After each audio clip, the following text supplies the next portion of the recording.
ईशा और सूरज के बीच टशनेबाजी, लड़के वालों को लेकर मचा बवाल,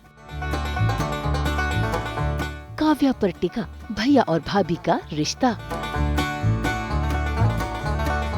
दंगल टीवी के सीरियल पति ब्रह्मचारी में सूरज के घर वालों ने तय किया है कि वो काव्या की दूसरी शादी करवाएंगे। ऐसे में आज ईशा ने लड़के वालों को घर बुलाया है काव्या को देखने के लिए। ऐसे में यहाँ पर रिश्ते जोड़े जा रहे थे कि तभी वहाँ पर पहुँच गया सूरज भी लेकर लड़के वालों को, वो भी अपनी तरफ से।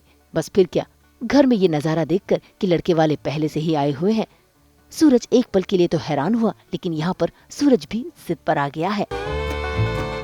हमें ऐसा लगता है कि यहाँ तो पहले से रिश्ते की बात चल रही है। हाँ, रिश्ते की बात चल रही है, लेकिन रिश्ता पक्का थोड़ी ना।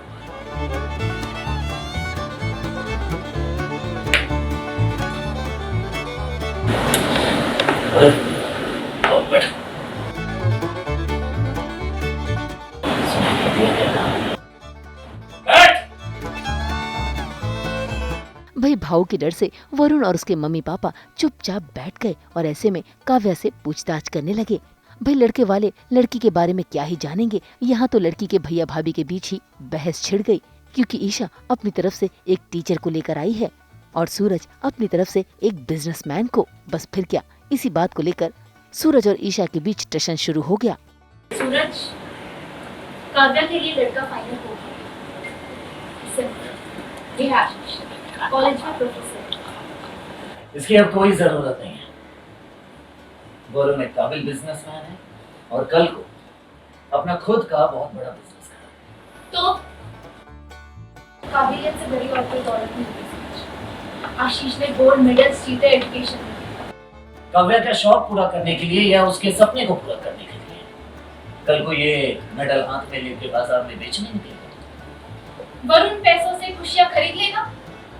वरुण के पास खुद की गाड़ी है, वो भी 2 सीटर। आशीष के पास सिंगल सीटर, दोनों खरीद। वरुण काव्या की हर इच्छा पूरी करेगा। सूरज, तुम्हारा लाया लड़का तुम्हारे जैसा ही निकलेगा, कल को वो किसी की नहीं सुनेगा। अच्छा, तो आपका लाया लड़का जैसे दूध का धुला है ना। सूरज, मुझे बेकार में बहस नहीं करनी। काव्या तुम्हारे लाए लड़के के साथ शादी नहीं करेगी। मेरी बहन उसी लड़के से शादी करेगी जिसे मैं चुनूंगा।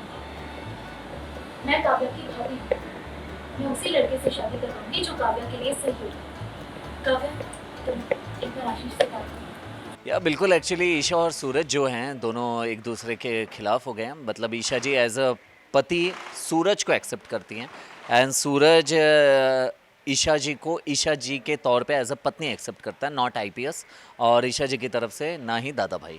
तो दोनों एक दूसरे के खिलाफ है और सूरज की ये प्लानिंग है कि काव्या अपनी ज़िंदगी में आगे बढ़े, इसलिए काव्या के लिए रिश्ता देखूंगा ताइमा में। लेकिन ईशा जी यही बोलती है कि मैं भी लड़का अपनी तरफ से ढूंढूंगी जो काव्या के लिए बेहतर होगी।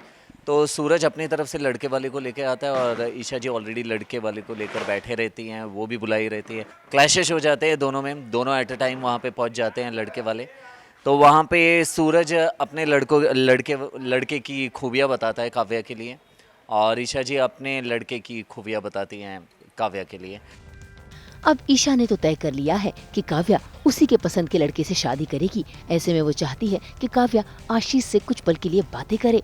ऐसे में आशीष जैसे ही उठकर जाने लगता है तो सूरज को आ जाता है गुस्सा और देखिए कैसे बड़े ही प्यार से आशीष के गालों पे हाथ फेरता है और उसे डराने धमकाने लगता है।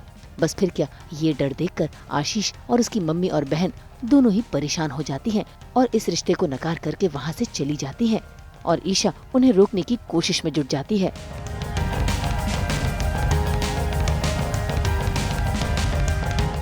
उषा, मेरी बात सुनो। आशीष, आशीष रुको।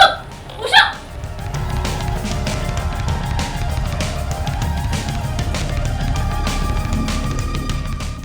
अगर इसकी बातों में आके आप लोगों ने शादी के लिए हाँ कही तो मैं आप सबको अंदर कर दूंगी। मुझे हल्के में बिल्कुल मत लेना।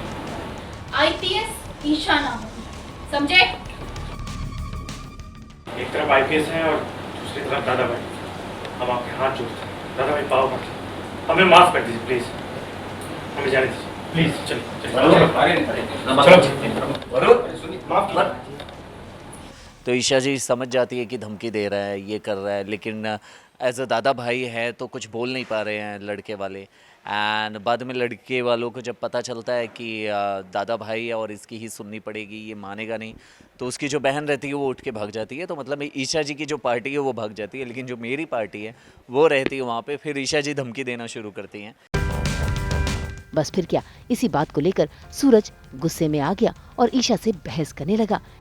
मेरे लाए लोग भले भाग गए पर वो आपके लाए लोग दहेज के लालची। ओह, इज्जत पे बात आई तो अपने आप को सही साबित करने के लिए झूठ बोलने लगा दादा भाई। झूठ नहीं बोल रहे सूरज, मेरे सामने बोला है तुम्हारे लाए लोगों ने दहेज के बारे में। सड़ा जाती से विश्वास नहीं तो पूछ लो। ईशा जी यही बताती है कि तुम्हारा लड़का भी सही नहीं था, क्योंकि उसके खिलाफ बहुत सारे एक्सप्लॉयटेशन के केसेस हैं, लड़कियों ने दर्ज कराए हैं पुलिस स्टेशन में। और सूरज भी बताता है कि आपके लड़के वाले जो आए थे वो भी कम नहीं थे, वो भी दहेज मतलब मांग रहे थे। तो यही है कि दोनों गलत लड़के वालों को चूज़ करके लाए थे और दोनों अपने अपने जगह सही थे। एंड दोनों बस लड़ झगड़ रहे थे। हम बोल सकते हैं क्यूट बैंटर था, मतलब कि सीरियस बैंटर, बट वो थोड़ा सा कॉमिक जोन में कन्वर्ट हुआ है। तो ये ऑडियंस को ऑन स्क्रीन ही देखने में मज़ा आएगा काफ़ी ज़्यादा। भाई इस बार तो दोनों के ही लाए हुए रिश्ते में खोट निकल गई। अब देखना होगा कि कैसे सूरज और ईशा काव्या के लिए लड़का ढूंढेंगे और कैसे इसी बीच दोनों की सहमति होगी, वो भी एक ही लड़के पर। मुंबई से शीतल कावा के साथ ब्यूरो रिपोर्ट।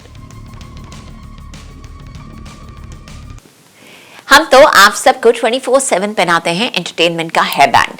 तो अगर आपको ये वीडियो पसंद आया है, आप इसे लाइक करें, कमेंट देके अपनी राय जरूर दें। ऐसे ही एक्सक्लूसिव कंटेंट के लिए हमारे चैनल को सब्सक्राइब जरूर करें। अगर आप ये वीडियो फेसबुक पर देख रहे हैं तो हमारे फेसबुक पेज को भी लाइक करें। नाम तो आप सब जानते ही हैं, सास बहू और बेटियां, जहां हम लेकर आते हैं आपके लिए एंटरटेनमेंट जोरदार।